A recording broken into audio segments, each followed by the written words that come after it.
Iya, pujian yang luar biasa malam hari ini dinyanyikan oleh Sasa ya.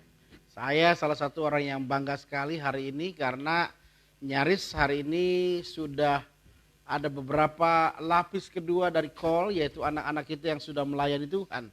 Kalau saudara lihat di pemain keyboard kita, Obed Silain STH, dia menyelesaikan pendidikan di ST Karisma dan sekarang dia mempersiapkan diri untuk melayani kembali ke kota Bengkulu ya, untuk menjadi gembala. Sedangkan pemain drum kita Steven Hizkia Huta Barat, dia putra mahkota dari gembala kita Pak Pendeta Juan Huta Barat GBI Kol Cikarang. Dan tahun ini dia akan memasuki juga sekolah Alkitab. Jadi beberapa anak-anak kita mulai luar biasa ya. Penyanyi kita adalah anak pertama dari 3 wanita ya, Charlie Angelnya Pak Agus ya.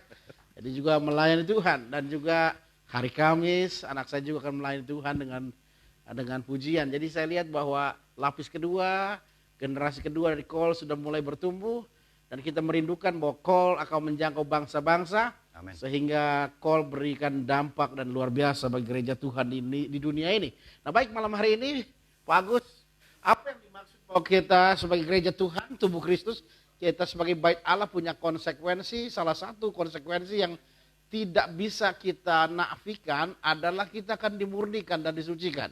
Mungkin bisa dijelaskan kepada callers sehingga mereka bisa memahami dan mengerti semuanya ini. Baik, sekali lagi saya sapa seluruh callers yang memirsa dan juga seluruh penonton acara pada malam hari ini. Sekali lagi, konsekuensi sebagai bait Allah ini merupakan seri ketiga dari apa yang saya sampaikan. Yang pertama, saya mengingatkan bahwa kita semuanya, setiap orang memiliki panggilan, dan panggilan itu tidak bisa tidak, berbeda-beda, tetapi satu tujuan, yakni membangun tubuh Kristus. Jadi kalau saudara merasa memiliki jawatan, saya ingatkan justru harus setia dengan gereja lokal, karena saudara ditempatkan di gereja lokal untuk menjadi pembangun.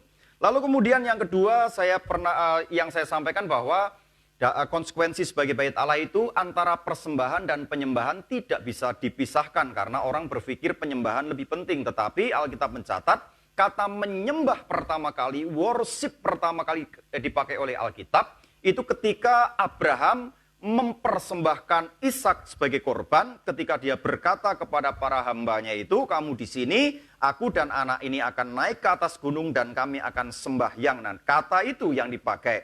Nah, sekarang sebagai tubuh Kristus, sekali lagi saya mau ingatkan kita adalah bait Allah, 1 Korintus pasal 6 ayat yang ke-19.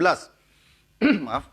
Dan sebagai konsekuensi berikutnya adalah ketika kita ini memiliki panggilan utama sebagai penyembah dan memiliki hidup yang dipersembahkan, maka persembahan kita harus memperkenan Tuhan.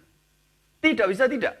Sebab kalau kita mempersembahkan sesuatu yang tidak layak, maka jelas itu tidak akan dikenan oleh Tuhan. Sebab itu setiap orang yang percaya kepada Kristus sebagai bait Allah harus siap dimurnikan, disucikan, dikuduskan. Sebab itu merupakan syarat utama ketika seseorang hendak memberi persembahan. Saya mengambil ayat dari Yesaya pasal 56 ayat yang ke-7, ini berbicara tentang rumah Allah. Mereka akan kubawa ke gunungku yang kudus dan akan kuberi kesukaan di rumah doaku. Nah, sekali lagi, kuberi kesukaan di rumah doaku. Jadi di rumah Allah, bait Allah, itu ada kesukaan. Aku akan berkenan kepada korban-korban sembelian mereka yang dipersembahkan di atas mezbahku. Sebab rumahku akan disebut rumah doa bagi segala bangsa.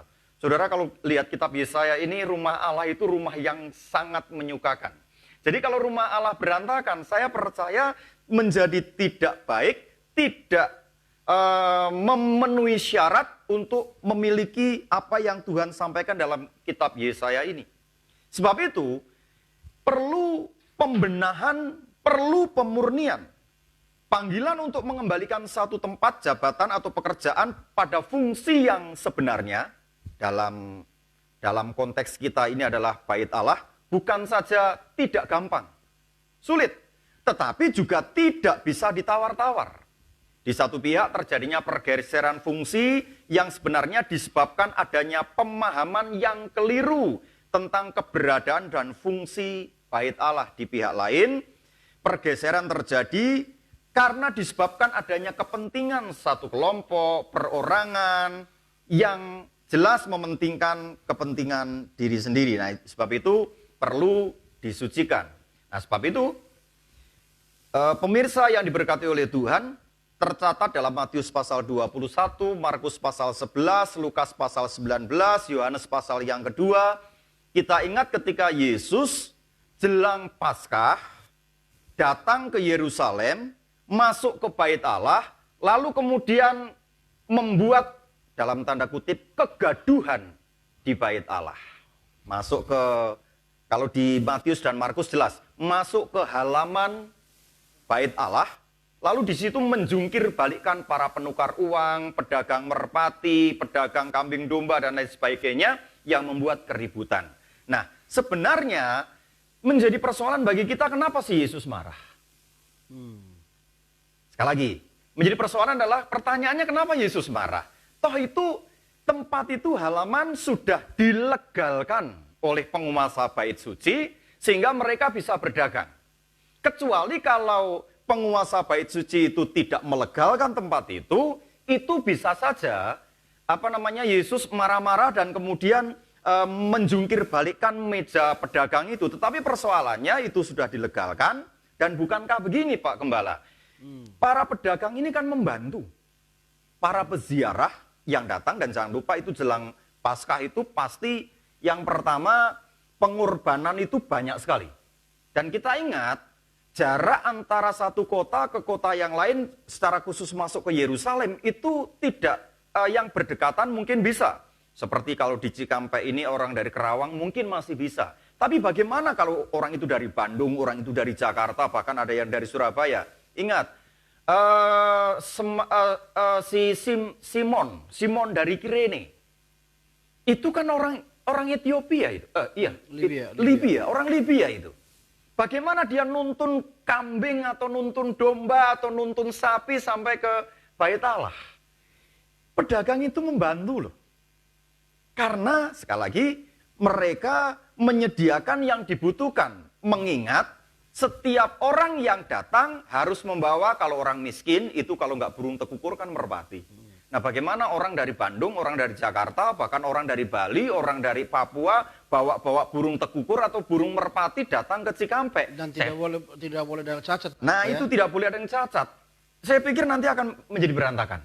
Lalu kenapa? Apa salahnya? Sampai Yesus kemudian melakukan kondisi seperti ini.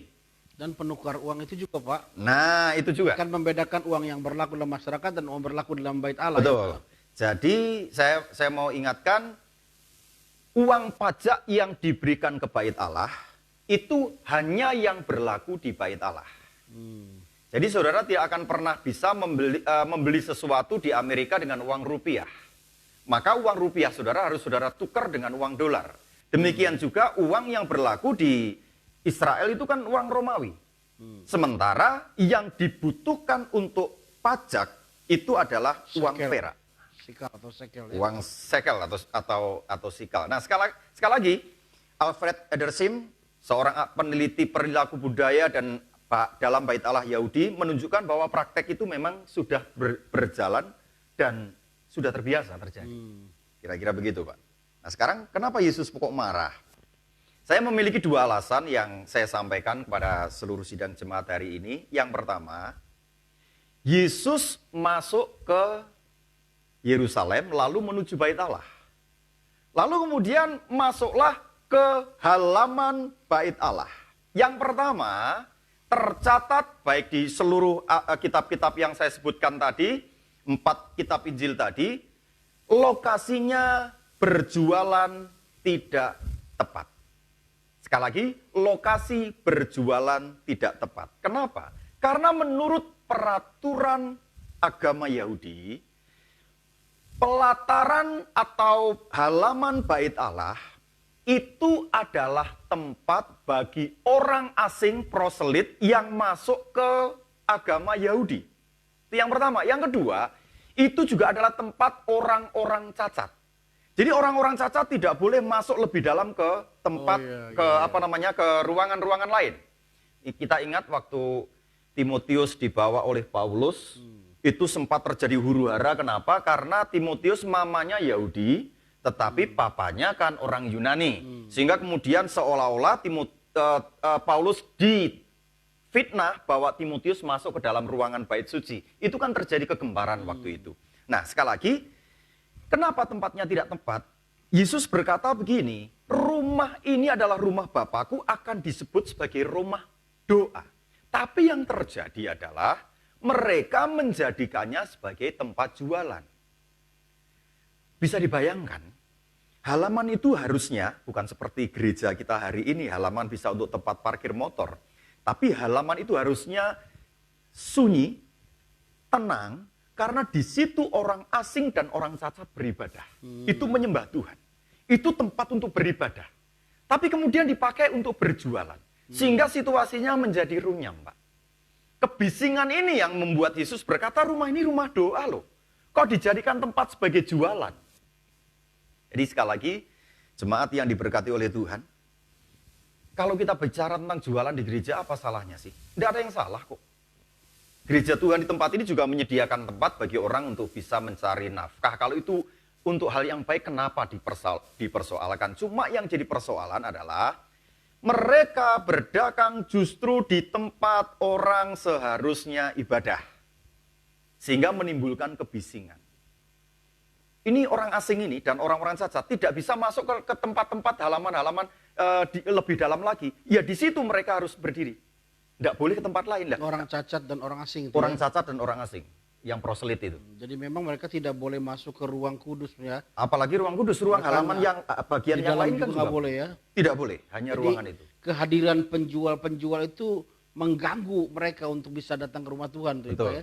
Bukan saja mengganggu. Tempat itu harusnya sunyi, bisa beribadah. Akhirnya mereka berdesak-desakan, Pak.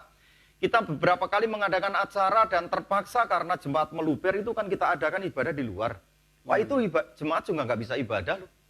Ada saja yang menjadi bahan kebisingan. Nah, kalau saya mengartikan aplikasi dari hal yang pertama yang saya sampaikan ini adalah kita mesti bertanya sebagai gereja Tuhan, sebagai bait Allah. Fungsi kita di gereja itu membuat orang bising atau tidak sih? Tepat atau tidak itu loh persoalannya. Kadang-kadang kita memaksakan diri meskipun itu bukan posisi kita. Karena kita melihat tempat itu lebih menguntungkan, tempat itu lebih bergengsi, tempat itu lebih bisa dilihat oleh orang lain. Padahal masing-masing kita sekali lagi, kita ini tubuh Kristus, bagian dari tubuh Kristus, ada yang jadi tangan, ada yang jadi kaki, ada yang jadi jari-jari, ada yang jadi telinga, dan lain sebagainya.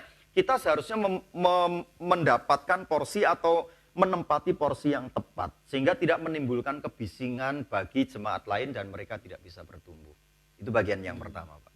Bagian pertama ya. Iya. Jadi ingat, Scholars, hari ini kita diingatkan bahwa jangan sampai kita mengganggu orang lain dalam mencari hadirat Tuhan. Salah satunya kalau dari pengalaman Yesus menyucikan bait Allah adalah halaman yang dikhususkan untuk orang cacat yang memang tidak diperbolehkan masuk ke dalam rumah Tuhan dan orang-orang asing, malah tempat itu sekarang dianeksasi oleh para pedagang sehingga tempat itu tidak memberikan kesempatan buat orang-orang cacat dan orang-orang asing untuk beribadah kepada Allah.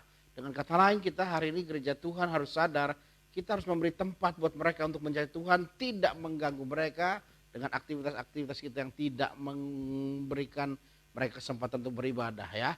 Mungkin yang kedua, Pak Agus akan jelaskan lebih gamblang lagi mengenai bagaimana gereja harus dikuduskan, bait Allah disucikan. Silakan Pak Agus. Oke, jadi sekali lagi kalau bagian yang pertama tadi, kalau Tuhan tiba-tiba intervensi untuk posisi kita, saudara yang biasa jadi leader tiba-tiba tidak bisa lagi menjadi seorang WL, biasa menjadi singer, tiba-tiba Tuhan taruh di tempat lain. Itu karena Tuhan ingin menempatkan posisi saudara, meskipun kadang-kadang menyakitkan. Pedagang itu sakit, Pak. Barang dagangannya dilempar-lempar begitu itu sakit. Sehingga mereka bilang ini orang gila ini, seperti itu ya kira-kira ya. Nah alasan yang kedua, motivasi kita yang kadang-kadang tidak tepat. Para pedagang tadi sekali lagi saya mau sampaikan ini membantu sekali loh. Sebab orang tidak bisa mendapatkan uang perak itu, uang shekel itu dari tempat lain. Dari disitulah di tempat itulah orang bisa menukar. Orang membawa merpati, membawa kambing domba atau lembu itu kemudian dibawa ke bait Allah. Kalau di tengah jalan kemudian kakinya terpelecok atau kegores sedikit saja dengan kayu, itu sudah tidak layak. Betul. Sehingga kemudian orang yang membawa binatang itu rata-rata ditolak oleh imam dengan alasan tidak layak, entah itu karena cacat atau lain sebagainya. Pokoknya saya mau kasih tahu, syariat orang Yahudi itu kan sangat-sangat ketat. Sangat-sangat ketat. Jadi motivasi yang salah di para pedagang ini sebenarnya kondisinya. Pendek kata begini loh. Para imam bait Allah pada masa itu yang memiliki kuasa besar itu telah menggunakan agama secara nyata sebagai sarana untuk memperoleh keuntungan bagi diri mereka sendiri. Jadi kalau hari ini saudara memperhatikan agama dipakai dalam dunia untuk saling sikut sana sini, sebenarnya bukan hari ini saja. Tapi zaman dahulu pun juga sudah terjadi seperti itu. Nah, Bapak Ibu yang saya kasih dalam nama Tuhan Yesus Kristus, perlu hari ini saudara dipulihkan motivasimu sebagai bait Allah, sebagai rumah Allah, agar kita dapat menjadi yang bagian 2 yang kemarin kita sudah bahas. Ketika kita mempersembahkan sesuatu, ketika kita menjadi rumah doa bagi segala bangsa, kita ini layak. Motivasi kita itu harus benar. Sebab sebagai bait Allah, sekali lagi, kita harus mesti bertanya, motivasi kita ke gereja apa sih? Motivasi kita melayani apa sih? Itu kan sebenarnya bicara masalah kepentingan. Saudara ke gereja ngapain? Itu kan kepentingan. Saudara datang kepada Tuhan, ada orang yang sakit, pengen disembuhkan. Apakah salah? Benar dan tepat. Saudara nggak pergi ke dukun, tapi pergi ke gereja, pergi ke rumah Tuhan, itu sudah tepat. Saudara, hari Minggu sebagai orang percaya mestinya datang ke gereja, tidak ke tempat lain, tidak ke tempat pub, atau kalau pendeta-pendeta yang nyindir saya dengan ngomong pendeta hari Minggu mancing gitu ya, saudara ya. Itu pun nggak salah, saudara datang itu sudah tempat yang tepat. Cuma yang jadi persoalan adalah kalau saudara datang ke gereja dengan kepentingan mencari kesembuhan, maka ketika kesembuhan saudara terima, ya sudah, dadah sama gereja. Saudara ingin mendapatkan ketenangan di dalam masalah yang saudara hadapi. Mungkin saudara tidak terlalu percaya kepada mujizat bahwa Tuhan sanggup memberikan pertolongan. Tapi minimal ketika di gereja ada pujian, ada pendeta yang memberikan kata-kata motivasi sehingga saudara bisa kuat. Saudara merasa tenang di gereja. Tetapi ketika itu kepentingan saudara hanya ketika menghindari masalah selesai, maka jauh dengan gereja. Saudara ketika membutuhkan kebutuhan saudara butuh dalam hal keuangan, bisnismu dan lain sebagainya agar dipulihkan oleh Tuhan. Kalau itu kepentinganmu, datang kepada Tuhan, kepentinganmu dijawab oleh Tuhan, selesai. Sekali lagi, apakah salah? Enggak, itu betul. Saudara ketika bisnismu goncang datang ke gereja, itu benar. Saudara ketika menghadapi sakit datang ke gereja, itu tepat. Tapi yang menjadi tidak tepat adalah ketika kepentingan kita hanya sekedar terima mujizat atau sekedar ke gereja menghibur diri agar terlepas atau minimal terhindar dari tekanan. Sebab itu Mazmur pasal 103 ayat yang ke-7, Tuhan berkata begini, Ia telah memperkenalkan jalan-jalannya kepada Musa, perbuatan-perbuatan kepada orang Israel. Israel cuma terima perbuatan Tuhan, tapi tidak mengenal jalan Tuhan. Musa di mana-mana takut akan Tuhan. Orang Israel dapat mujizat, dia memuji Tuhan. Ketika dapat masalah, dia nggerutu, bahkan tidak jarang ngata-ngatain Musa dan mulai memberontak kepada Tuhan. Hari ini saya mau sampaikan kepada kita semuanya, kadang-kadang Tuhan izinkan, menyucikan kita agar kepentingan kita mulai diperbarui dan diperbaiki. Mengapa kita memberi persembahan contohnya? Kan banyak orang ngomong begini, Pak. Buat apa ngasih persepuluhan kepada pendeta itu? Pendeta itu sudah kaya kok, pendeta sudah gendut kan begitu. Jadi pada akhirnya orang berpikir memberi persembahan itu ke gereja. Apakah memberi persembahan ke gereja itu benar? Tempatnya itu di gereja, tapi motivasimu bukan memberi persembahan ke gereja. Tiap kali saudara memberi persembahan sukarela, persembahan syukur, persembahan persepuluhan, yang dalam pikiranmu itu harusnya saudara sedang berhadapan dengan Tuhan, membakar persembahanmu di mezbah Tuhan, kemudian untuk gereja, masalah gereja itu bukan urusan saudara. Yang memberkati saudara bukan gereja, Pak. Yang memberkati saudara itu Tuhan. Kan ini banyak terjadi sekarang ini, pendeta dengan jemaat berselisih masalah persembahan. Karena jemaat berpikir memberi persembahan itu kepada gereja. Akibatnya dia nuntut sesuatu kepada gereja. Makanya ndak heran kemudian saudara ndak sejahtera ketika pikiranmu memberi untuk gereja. Untuk apa itu ngasih persembahan kepada pendetanya, itu sudah kaya kok, mendingan ke yang lain. Nah, ketika saudara berpikir memberi persembahan ke gereja, itu memberi persembahan untuk gereja atau untuk pendeta, maka saudara akan kecewa. Kalau begitu Pak, pendeta enakan cari orang kaya saja dan memperhatikan orang kaya saja Pak. Tapi ketika saudara memberi persembahan, apapun bentuknya, meskipun itu kantong kolekte gereja, amplopnya adalah Kingdom of Love, Cikampek, Cikarang, Purwakarta, Karawang, Balikpapan, Palangkaraya, Bali, atau call yang akan kita buka. Pikiranmu bukan kepada call Pak, tapi memberikan persembahan di mezbah Tuhan. Nah masalah duit itu nanti dipakai oleh gereja, itu urusan hamba Tuhan dengan Tuhan. Urusanmu dengan Tuhan sudah selesai. Jangan khawatir, jangan takut. Tuhan berkata begini, ini bahkan sudah menjadi hukum alam juga. Barang siapa menabur angin, dia akan menuai badai. Itu sudah pasti. Saudara memberi persembahan, sudah pasti akan diberkati. Itu sudah pasti. Cuma kalau saudara ngasih persembahan untuk gereja, saudara kecewa Pak. Waktunya sakit, pendeta nggak besukin, sudah ngerti susah, tiba-tiba pendeta di depan ngomongnya ngaco, nyindir-nyindir, kan begitu saudara jadi kecewa. Tapi kalau saudara memberikan persembahan kepada Tuhan, saudara tidak akan kecewa deh, karena Tuhan yang membalas saudara. Lalu kemudian juga kadang-kadang kita ini terkungkung dengan pengajaran hidup kudus. Untuk apa saudara hidup kudus? Itu motivasinya mesti benar. Karena ketika saudara memiliki pemahaman yang salah tentang hidup kudus hanya untuk kepentingan diri sendiri agar saudara masuk surga, itu salah Pak.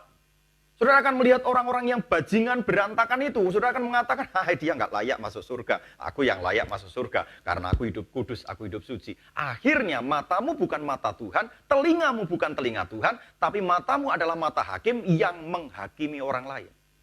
Tapi ketika saudara memiliki motivasi hidup kudus karena diobrak-abrik tadi oleh Tuhan, maka ketika saudara memiliki motivasi yang benar, saudara akan lihat orang-orang yang berantakan itu.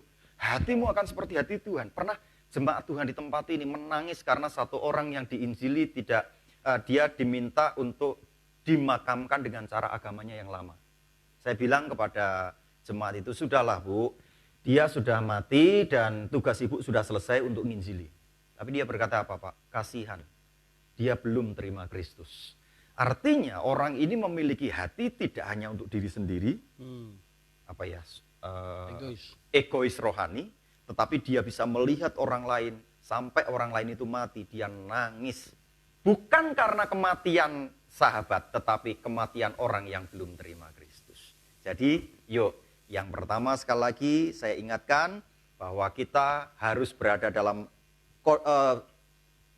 situasi yang tepat, lokasi yang tepat, dan yang kedua motivasi kita pun harus tepat. Sebab itu kesucian dibenarkan oleh Tuhan. Wow, luar biasa ya, hari ini kita mendapat pemaparan cukup detail mengenai hidup yang disucikan. Jadi hari ini bahkan hidup suci kita pun harus disucikan karena motifnya bukan untuk kepentingan pribadi kita, tetapi bagaimana kita menjadi berkenan kepada Allah dan mengimpartasi orang lain ya. Baik, hari ini kita belajar banyak tentang bait Allah yang harus disucikan. Dan kita percaya firman yang kita dengar adalah kekuatan yang mengubahkan hidup kita. Mari kita berdoa.